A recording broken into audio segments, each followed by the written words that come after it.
era obwa Ssewamala bwe busemberayo ddala ku ntikko, era omuntu ajjudde obwa Ssewamala atambuzza ensonga zino n'atuuka mu bwa Ssewamala aba ateekwa okuba nga emyaka giwerako, kubanga tebutuukikamu. Ffenna tutambuza ensonga ne tutambuza emyaliro egy'enjawulo, naye abatudde mu bwa Ssewamala wano batono, batono. Ng'oli bw'anaagamba nti ayina amaanyi ga Mukasa ng'ayingira mu nnyanja n'avaamu ng'ekkanzu nkalu, weebali naye baki batono.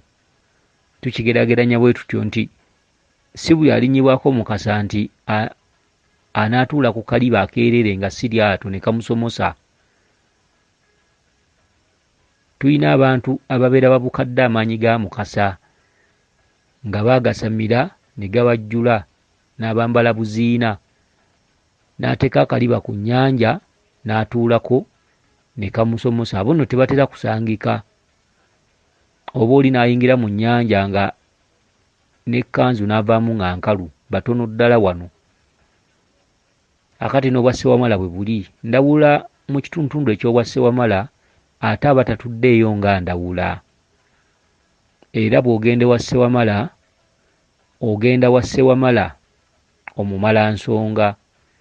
Obwa Ssewamala tabukolera mu nnyumba ze zino ze tumuwa nti eno nnyumba ya ndawula, mwe tuteeka amafumu ag'emimwa omwenda, mwe tuteeka emiggo egy'amaggwa, mwe tuteeka endeku ez'amaggwa.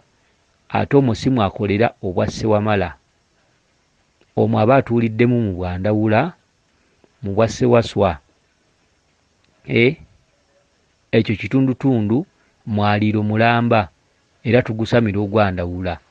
Naye ekitundutundu mwatulira mu bwa Ssewamala ate omusanga Ssewamala, nga n'enneeyisa zino nti oba ali kino oba ndawulo omutegerera wano ng'ate ziri ndala. Wabula obwo buyinza bwamuweebwa nalyo kkowe, nga bw'onoogamba nti Kabaka bulamu kyefuula, nti ajja kukkira mu maanyi aga Kiwanuka akuba ensi mu bukambwe nga ali mu byambalo bimyufu, naye ng'akugambye nti eyo mu kiko ekyo nakkirayo mu bwa Kiwanuka mu bukambwe, oba Kiwanuka gwe nakkiramu ankubira ekiko ekyo.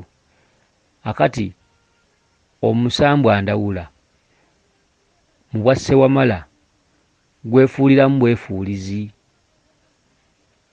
okitegedde. Era obwa Ssewamala omuntu mwafembera okutambuza ensonga z'obuzaale n'obutonzi, kye tuyita ekitundutundu eky'amawunzika.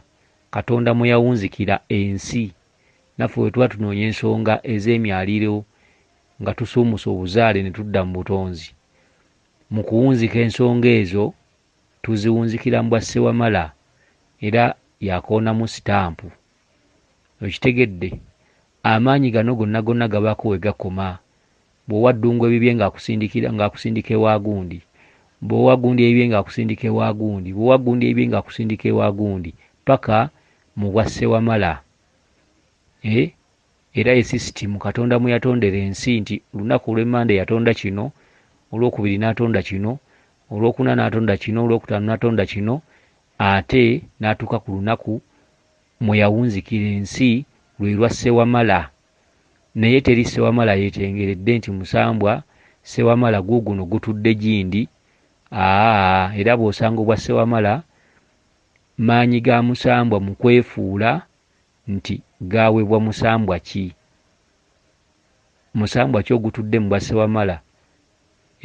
N'ogamba nti oba Nansana nti waliyo embuga ya Ssewamala, oba Ntebe nti waliyo embuga ya Ssewamala, oba Kibuye nti waliwo embuga ya Ssewamala. Ani Ssewamala? Kye kibuuzo ekyabadde ku kanyiriri ako waggulu, nti ani Ssewamala? Kale bw'ogendera bu odiyo buno ojja kusobola okumutegeera. Nkimanyi bangi basobola okugaana kino kye twogedde, naye ffe tetugaana, wabula ekintu ekikulu kunoonya kumanya na kutegeera ebintu ebyo bitambulira mu myaliro munda, atagitambuza tasobola bimanya. Atagitambuza tasobola bimanya, era aba asobola okugaana n'agaa nti ebyo byogeddwa si byebyo. Weewaawo bweza nnyo bweza ddala. Yenze Omulangira Jjuuko mu Nnabuddu.